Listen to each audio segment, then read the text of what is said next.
네, 감사합니다. 오늘 우리에게 주신 하나님의 말씀은 신약 성경 히브리서 8장입니다. 신약 성경 히브리서 8장 1절에서 6절까지 말씀입니다. 히브리서 8장 1절에서 6절까지 말씀, 찾으신 분들은 본인 성경을 들고 자리에서 일어서 주시기 바랍니다.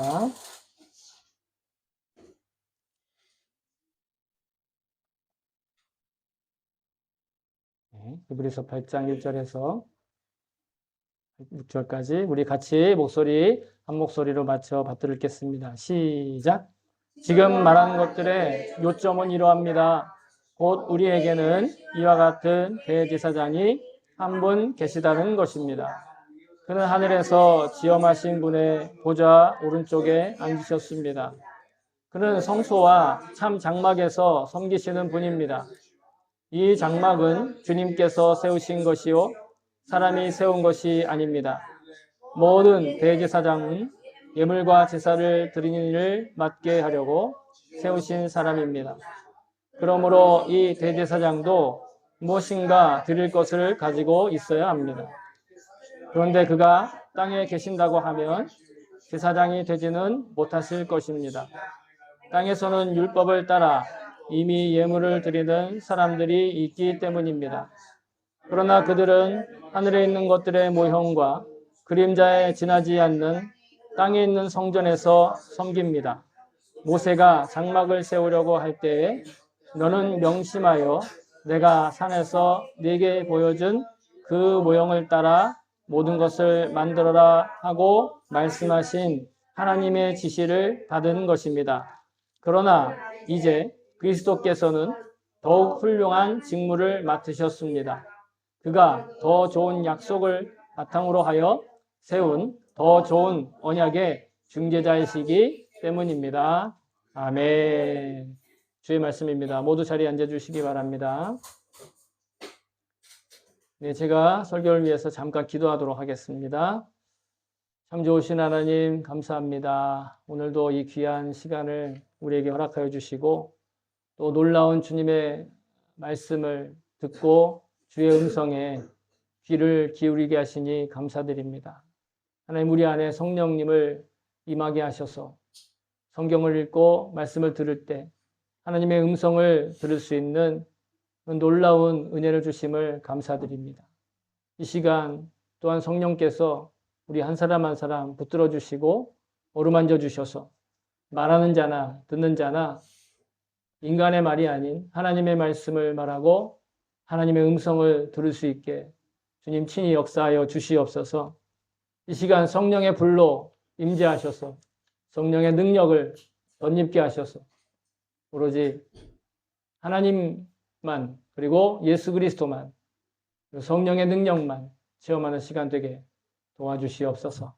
감사드리며 예수님의 이름으로 기도합니다. 아멘. 할렐루야. 아멘. 주의 이름을 찬송합니다.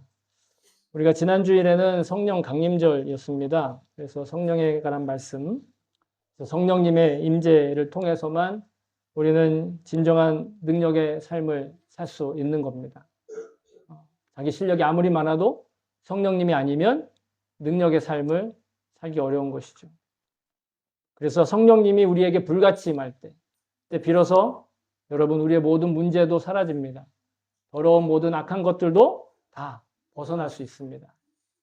문제와 어려움과 두려움과 심지어 부조리와 불의가 나의 영혼과 삶을 공격할 때가 있는데 그때 오직 성령의 불이 내리시길 구하시고 성령의 능력이 임하기를 구해야 합니다. 그리고 나면 하나님 우리에게 지혜 주셔서 문제도 해결하게 하시고 악한 것도 이기게 해주시는 겁니다. 그러니 우리는 가장 먼저 성령의 충만함 그리고 성령의 능력을 구해야 될 줄로 믿습니다. 오늘은 이제 지지난주에 이어서 계속해서 우리가 함께 나누고 있는 히브리서 말씀을 이어서 주의 음성을 듣고 배울 수 있기를 바라는데요. 히브리서 7장이 지지난주까지의 말씀이었는데 그 7장의 내용들을 1절부터 28절에 있는 내용을 간단하게 아주 짤막하게 이야기를 하자면 육신의 제사장이 가진 한계를 초월한 영원한 능력이 있는 그 제사장을 하나님이 하나님의 손으로 친히 세우셨다라는 거예요. 그리고 오늘 본문의 1절은 그렇게 하나님이 인간의 제도와 능력을 뛰어넘어 친히 세우신 그 제사장이 바로 우리를 위하여 서 계신다라는 거예요. 바로 우리를 위하여 그분이 계신다라는 거예요. 그러니 우리는 우리의 영혼 구원과 우리의 인생을 또한 형통케 하는 축복을 위해 열린 길이 단 한 가지, 예수 그리스도 이외에 없다라는 것을 알아야 된다라는 것을 인정해야 된다라는 거예요. 이 진리를 이 약속을 믿는 자에게 하나님이 참되고 또 강력한 능력과 그런 일상을 허락해 주시고 충만하게 채워주신다. 저는 그렇게 믿습니다. 그래서 오늘 본문 3, 4절을 보시면 이 땅에서 제사장, 이 땅에 있는 육신의 제사장이 이 땅을 섬기는 그 직무와 역할을 간단하게 이야기를 하는데 바로 제물과 예물을 드리는 것이에요. 그들이 하는 역할이 그거였습니다. 그리고 하나님이 속죄하시는 그 은혜를 대신하여 전달해 주는 사람이에요. 그게 제사장의 역할입니다. 제사장 자체가 귀하고 제사장 자체가 거룩한 게 아니라 하나님이 사람들에게 하실 일을 제사장이 대리로서 하는 거예요. 다시 말하면 이거는 육신의 제사장들은 사람들이 구원받는 삶을, 구원의 삶을 살기 위해, 얻기 위해 죄를 근본적으로는 해결해 주지 못한다라는 말이 포함되어 있어요. 그러니까 제사장을 세웠다라는 건 제사장들이 하는 일은 하나님이 직접 하시는 일은 아니다. 하나님이 하시는 효과가 그대로 있진 않다. 모형이다. 너무 당연한 이야기 같지만요. 이렇게 사람이 하는 일에 한계를 두시고 사람이 하는 거룩한 일조차도 한계를 있게 하신 이유는 이 땅에서 사람이 할 수도 없으면서 또한 하려고 해서는 안 되는 영역이 있다라는 증거라는 것이죠. 이것은 곧 창조주이신 하나님의 창조의 역할과 그 권능에 대한 영역이라고도 할 수 있는데요. 근데 사람들은요, 예로부터 지금까지 이런저런 활동 가운데 하나님의 영역을 침범하고자 하는 시도들을 아직도 멈추지 않고 있다라는 거예요. 그 겉으로는 이런 얘기를 하죠. 보다 나은 삶을 위해, 보다 즐거운 삶을 위해, 행복한 삶을 위해 그렇게 한다. 그렇게 노력하는데 그렇게 노력하다 보니 결국 하나님이 하셔야 할 영역에까지 자신들이 그것을 자유하려는 그런 욕심이 생겨나는 것인데 여러분 굉장히 유명한 창세기 11장에 바벨탑 사건의 이야기가 나옵니다. 바벨탑 사건 굉장히 유명하죠. 사람들이 하나님을 멸시하고 하나님을 무시했어요. 그리고 업신여기면서 자기들을 내세우고 자기들의 실력을 과시하기 위해서 자기들이 어느 정도의 실력이 있는지를 보여주려고 하늘 끝에 닿을 정도로 탑을 쌓고 도시를 만들고 자기네들을 지키려고 하는 그렇게 노력하다 실패한다는 증언이 창세기 11장에 나오거든요. 자, 사람들이 이렇게 말하면서 모였어요. 창세기 11장 4절에 보시면 자, 또 말하되 성읍과 탑을 건설하여 그 탑 꼭대기를 하늘에 닿게 하여 우리 이름을 내고 온 지면에서 흩어짐을 면하자 하였더니 일본어 성경을 보세요. 유명인이 나로 유명해지자. 자기 이름을 드러내자. 과시하자라는 거예요. 그리고 흩어짐을 면하자. 모여 살자. 그죠? 도시로. 그죠? 사람들이 많이 모여 사는. 그때부터도 사람들의 욕망 가운데 있었다라는 거예요. 왜? 그 한 곳에 모여 자신들의 실력을 과시하고 그것들을 칭송하고 보다 멋진 미래를 꿈꾸고 그리고 보다 대단한 그런 미래, 그런 장래에 이 어떤 누릴 것을 위해서 도시와 탑을 세워나가는데 여러분 오늘날도 같지 않습니까? 인류는 계속해서 욕심을 채우고 또 채우려는 욕망으로 질주하고 있는 것 같아요. 멈추지 않는 열차에 타고 있어요. 그런데 그런 질주를 막고 그들을 겸손한 존재로 관리하신 것, 그게 바로 하나님이세요. 그리고 그것은 바로 하나님의 은혜입니다. 멈춰지는 것이 은혜라는 거예요. 창세기 11장 8절에 보시면 결국 그들의 결론은 어떻게 되느냐? 여호와께서 그들을 온 지면에 흩으셨으므로 그들이 그 도시를 건설하기를 그쳤다. 멸망으로 향해하고 극단으로 치우쳐가는 그 도시 건설을 하나님이 멈추시기 위해 그들을 흩으셨다. 사실은 그것이 그들에게 은혜였다라는 것이 하나님의 사랑이 나타났다는 것이죠. 이 피조물들에 살아가는 세상과 인류의 시작 그리고 영혼 구원의 필요성에 대해서 말하고 있는 이 성경의 부분이 바로 창세기예요. 창세기는 이 땅이 어떻게 해서 만들어졌는가만 이야기를 하는 게 아니에요. 이 세상을 누가 만드셨는데 그 만드신 이유와 그리고 나서 실패한 인간들을 어떻게 구원할 거에 대한 그런 거대한 프로젝트, 그 프로젝트의 큰 그림에 대해서 말씀하고 계세요. 그 첫 단추로 시작하신 것이 바로 이스라엘이라고 부르고 또 처음엔 히브리인들이라고 부르는 그 작고 연약한 민족을 선택하셨다. 그게 여러분 창세기의 주제예요. 창세기의 주제가 이 땅, 이 세상은 정말 어떻게 뭐부터 이렇게 생겼냐, 진화냐, 창조냐 이걸 논쟁하기 위한 책이 아니에요. 그걸 논쟁하기 위한 책이 아니라 하나님이 거대한 구원의 프로젝트를 이게 이루어 가시려고 아주 작고 그 다음에 미약하고 유명하지 않은 히브리인들 이스라엘을 선택해서 그들을 통해 그 거대한 프로젝트를 완성해 가신다라는 걸 보여주시는. 여러분 이게 창세기의 가장 핵심적인 내용이에요. 그래서 창세기 마지막은 뭐죠? 그 히브리인들이 되어가는 그 야곱의 아들들 12아들의 그 자손들이 어디로 갑니까? 그때 당시에 거대 제국이었던 이집트의 땅으로 들어가는 것으로 마무리가 되잖아요. 그 이후로 이 이스라엘의 역사를 통해 문화를 통해 종교와 율법을 통해 그 구원의 프로젝트가 점점점 명맥을 유지하면서 임시적으로 명맥을 유지하면서 누구에게까지 가죠? 우리가 믿는 예수 그리스도께가 가는. 그게 신약의 시작이잖아요.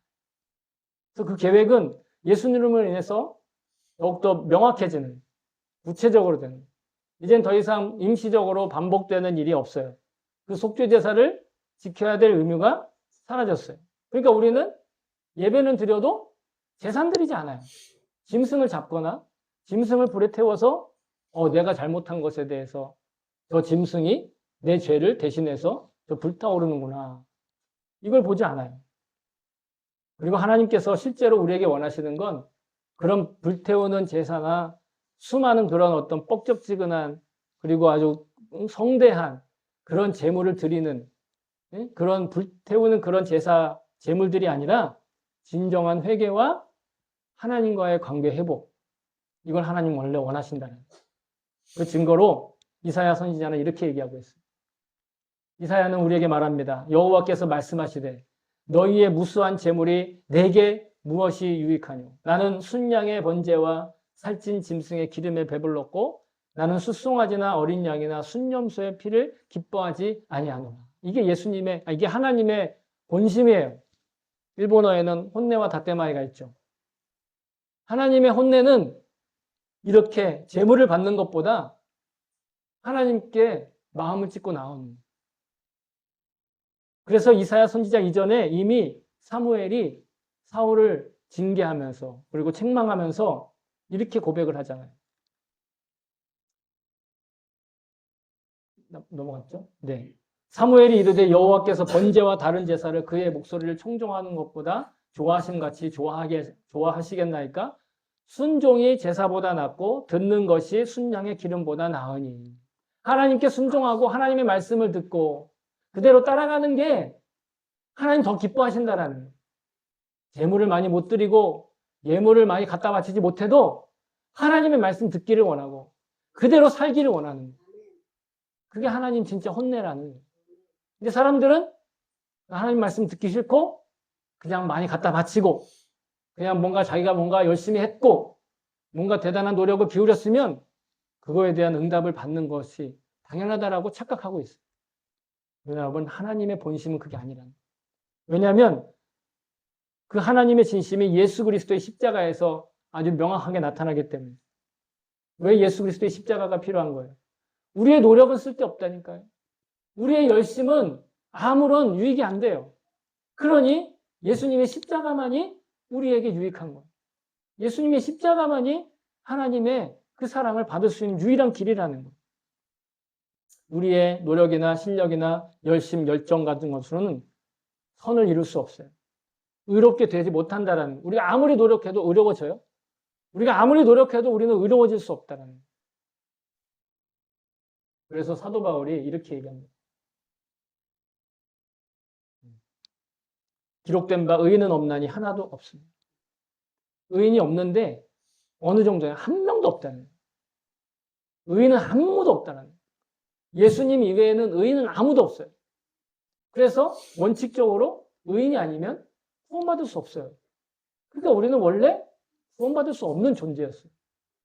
그래서 우리가 아무리 노력해도, 우리가 아무리 열심을 내고, 우리가 아무리 많은 것들을 갖다 바쳐도 우리의 구원을 위해서 우리가 할 수 있는 건 아무것도 없다. 다만 예수 그리스도가 그 일을 행하신다. 우리가 무언가 할 수 있다고 자신하고 자부하는 것, 여러분 그것이 곧 하나님으로부터 멀어지는, 결국은 하나님으로부터 끊어지는, 내가 뭔가 할 수 있어. 나 이 정도는 할 수 있을 거야. 내가 이 정도는 하는 사람이야. 라는 자부심, 자긍심, 또는 자신감. 그게 하나님과의 관계가 끊어지는 가장 빠른 유혹이 된다는. 자신감보다 우리는 겸손하게 자기의 존재 가치를 헤아려 볼 줄 알아요. 자기가 어떤 존재인지를 분명히 알아야 된다. 내가 무엇을 원하느냐, 내가 어떤 것을 할 수 있느냐에 대한 자신감을 일단 내려놔요. 다만 그래도 내가 뭔가를 할 수 있긴 하잖아요. 그죠? 아무것도 못하는 사람은 아니잖아요. 그죠? 말이라도 할 수 있고 걸어 다닐 수 있고. 그러면 그런 것들이 하나님이 나를 통해서, 그런 것들을 통해서 하기를 원하시는 것이 무엇인가를 헤아리는 것. 여러분 그것이 자신의 존재 가치를 헤아리는 것.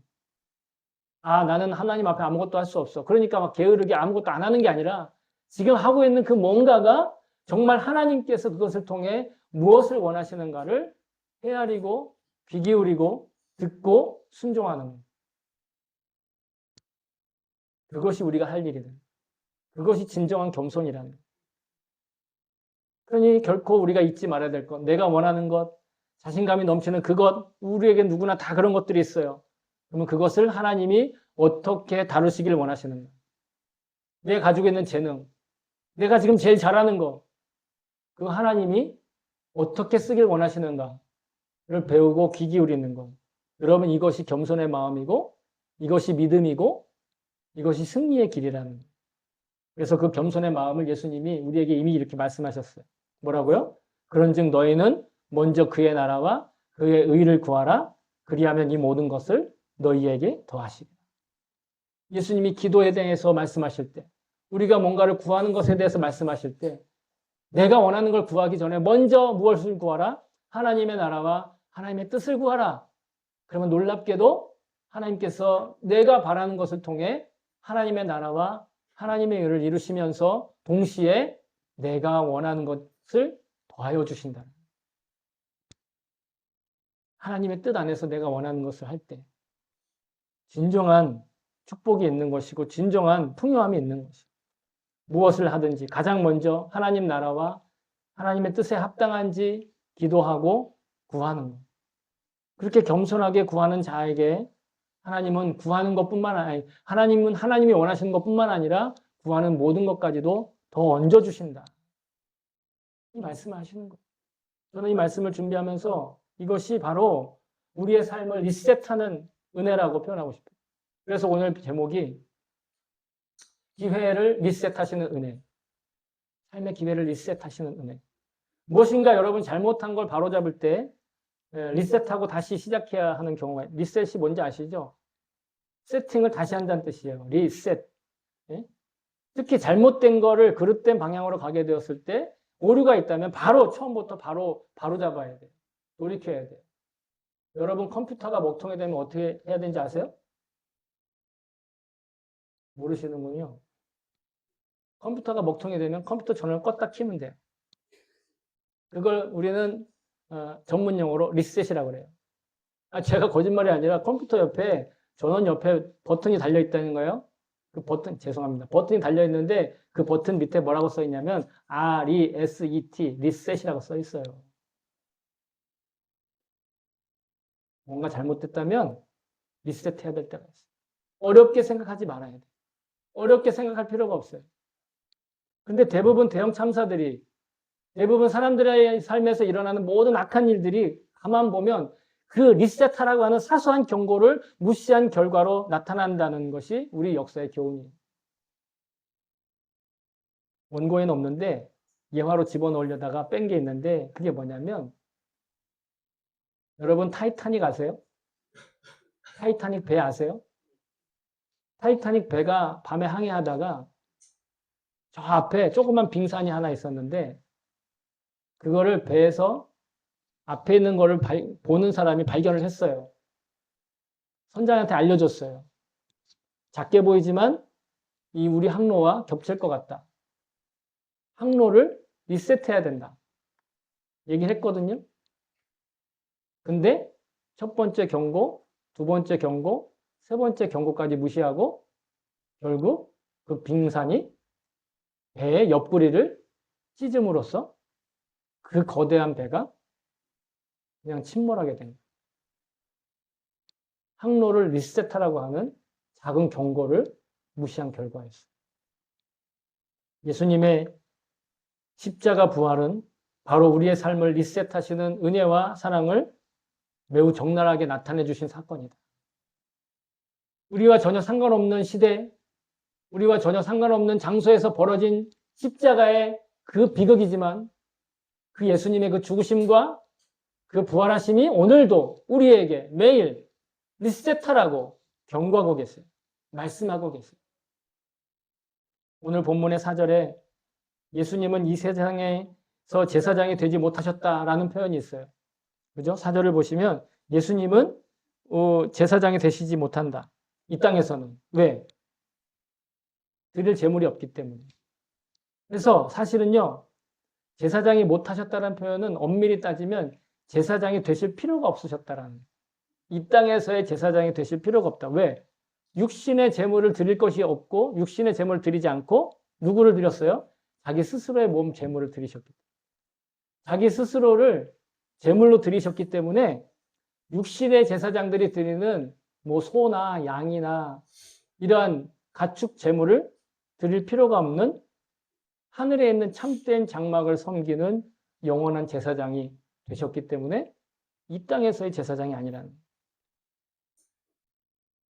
그래서 우리 율법이나 이런 지식으로 설명하고 어렵고 복잡하지만, 그래서 우리는 이해가 잘 안 되지만 간단히 얘기하면 이 예수님의 이 십자가가 우리에게 새로운 삶을 다시 시작하게 하시는, 그래서 선물로 주시는 영원한 은혜와 그 사랑의 기회가 넘쳐 흐르는 마르지 않는 샘이 되셨다.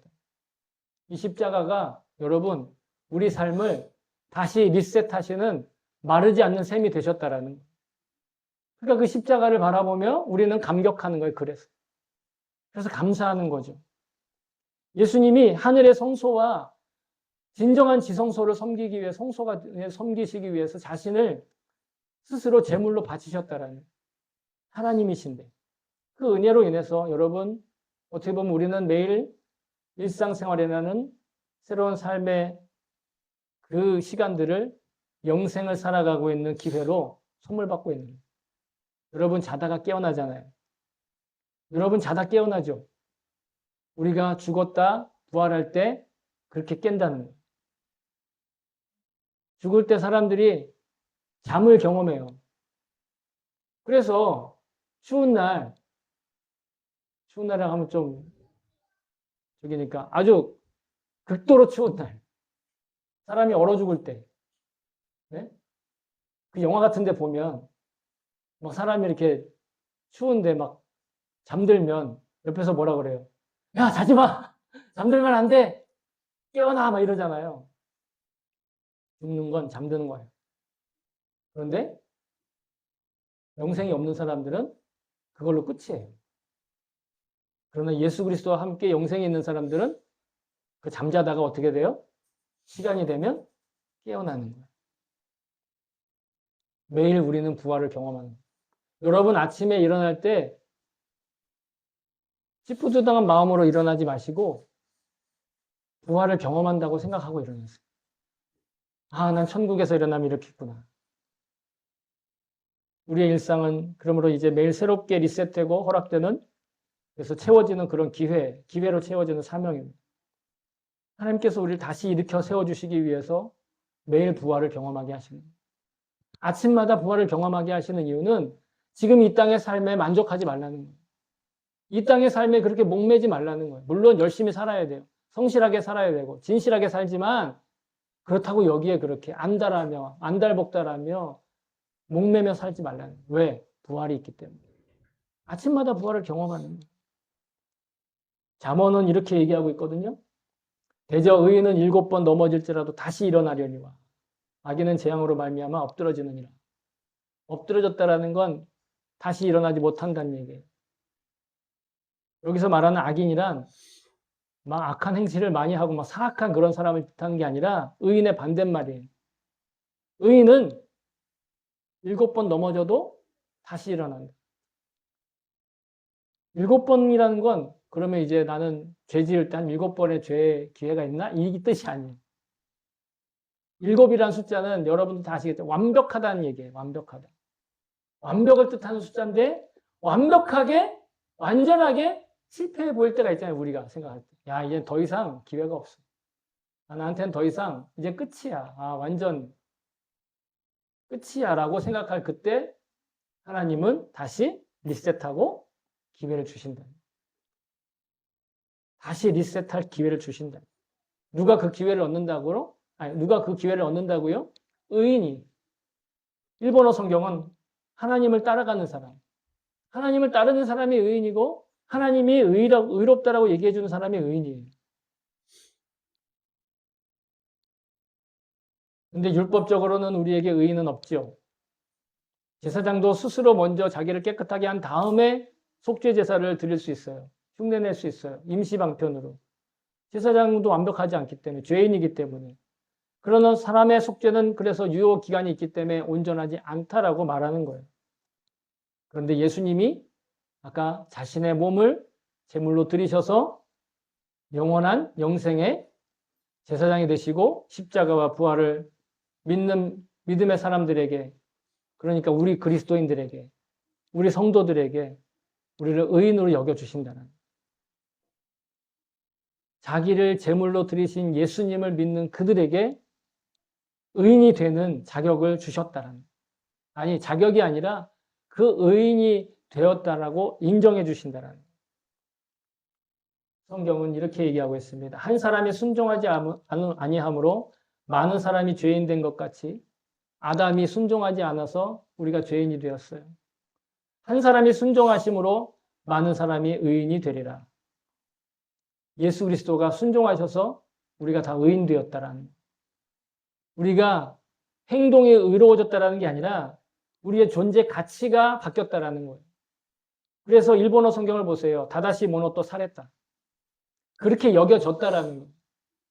그렇게 인정되었다라는 거예요. 하나님이 그렇게 보고 계신다는 거예요. 예수님과 연결되어 예수님의 의로움이 흘러가 들어간 사람이 되어 존재의 가치가 바뀌었다라는 거예요. 내가 의로운 행동을 했다. 내가 의로운 뭔가를 잘못한 것에 대해서 이것을 속죄를 하고 이걸 해결했기 때문에 의인이 됐다가 아니라 예수님과 연결되어 있는 사람은 예수님의 의로움이 그 사람 안에 흘러 들어감으로 인해 존재의 가치가 바뀌었다라는 거예요. 우리는 예수님과 연결된 가지죠. 예수님도 이렇게 말씀하셨어요. 나는 포도나무요 너희는 가지라. 그가 내 안에 내가 그 안에 거하면 사람이 열매를 많이 맺나니 나를 떠나선 너희가 아무것도 할 수 없습니다. 방점을 앞에 찍으세요.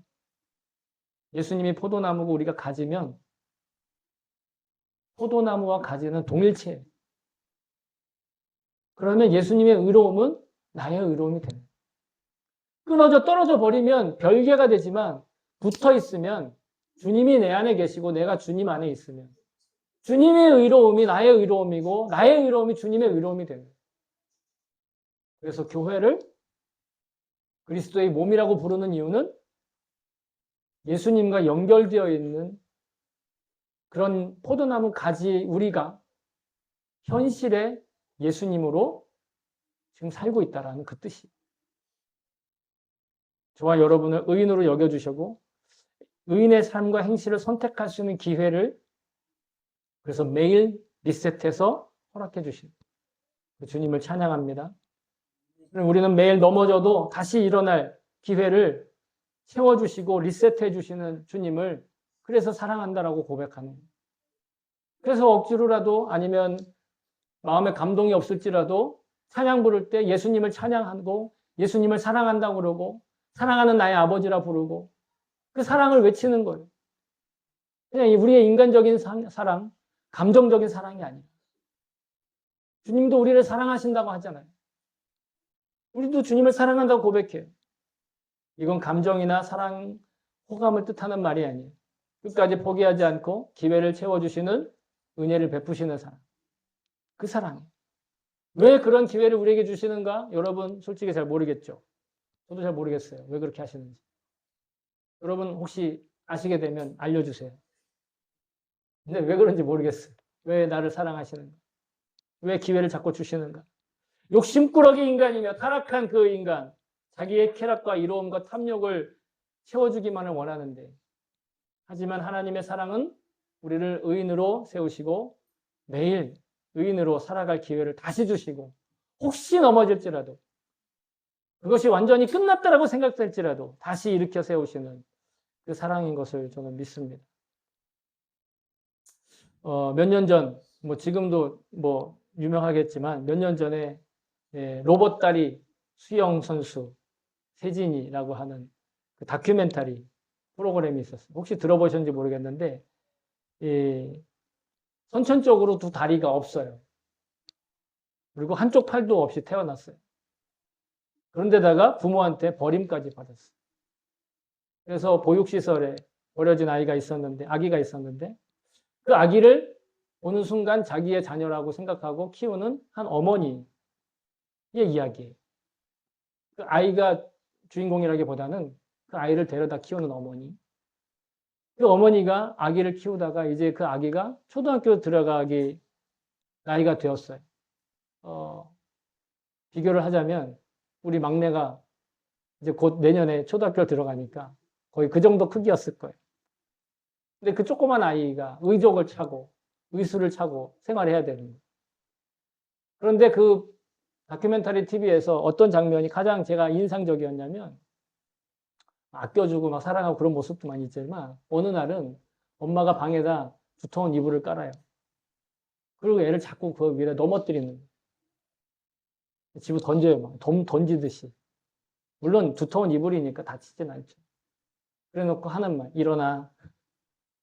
그럼 애가 막 울면서 보둥보둥 하면서 일어나려고 애쓰고 벽 잡고 일어나, 농 잡고 일어나, 또 일어나요? 그러면 또 넘어뜨려. 한마디 해요. 일어나. 몇 번 그렇게 하니까 애가 자기가 뭐 잘못했는데 엄마 잘못했어요. 엄마 용서해 주세요. 엄마 너무 힘들어요. 엄마 다시 일어나. 계속 그 연습을 시키는 거예요. 넘어뜨리고 일어세우고 넘어뜨리고 일어나게 하고 넘어뜨리고 일어나게 하고. 엄마는 그냥 봐주기만 하는 거예요. 일어서면 어떻게 해요? 또 넘어뜨려요. 그 장면이 지나고 나서 그 어머니가 인터뷰를 해요. 그 카메라 감독이 왜 그렇게 애를 모질게 가여운 아이를 그렇게 하느냐고. 그랬더니 엄마가 뭐라고 그랬냐면 아이가 이제 스스로 학교에 가서 혼자 지내게 되고 혼자 있을 때도 많을 것이다. 그때마다 친구들이 도와주고 주변 사람들이 도와주면 참 좋겠지만 그러나 그 도움을 받는 것보다 스스로 일어날 수 있게 넘어져도 스스로 일어날 수 있게 해주는 것이 그것이 진정한 부모의 할 일이다. 장애를 가지고 있다고 해서 언제나 남의 도움만을 받도록 살도록 내버려 두는 것 그것은 진짜 부모가 할 일이 아니다라고 하면서 그 어머니도 함께 울어요. 근데 그 아이는 나중에 고등학생이 되고 나중에 성장을 해서 의족을 벗고도 물에서 수영까지 하는 수영을 할 정도가 아니라 이 친구가 장애인 올림픽에 나가서 올림픽 금메달을 3개씩이나 따는 장애인 국가대표 선수로 자라나게 돼요.